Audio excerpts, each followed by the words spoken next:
За өнөөдөр 2026 оны 5 сарын 27-ны өдөр бид нэр хараар авсан Юнкер гэж сорт гад 3.5 хилээр хийсэн.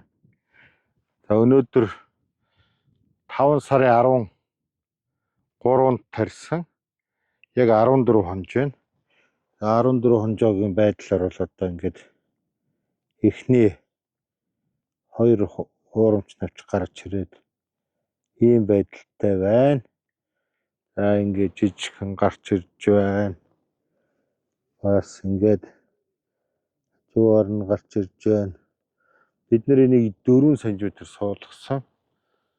Гад нэг 900 мянган ширхэг орчим гэсэн үг. 3.5 хил.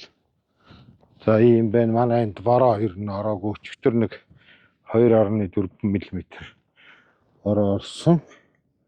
За үрмэн ингээд соёолоод гараад ирсэн байна. Энэ соёолж гарч ирж байна. За энийг ухаж үзүүлээ. Одоо энэ гарч ирснийг хэдэн сантиметр гэсэн л ухтаа.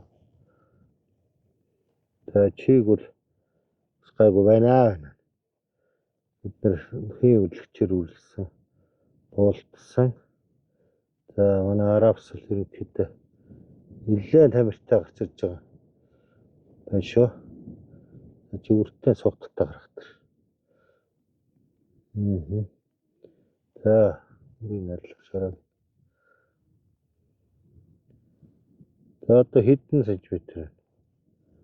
Ойролцоогоор одоо энэ 4 см яг л орондоо суусан. За чиг бол байна 4 см. Манай энэ жил бол өөрийн сайн хийсэн болохоор энэ арабсууд одоо ингээ гарч ирж байна. Бид нар нэлээ том болоод жинхэнэ 2 навч гараад ирэхлээр нь соёолтынхаа хэмжээг тоолж гаргаж та бүхэнд үзүүлнэ.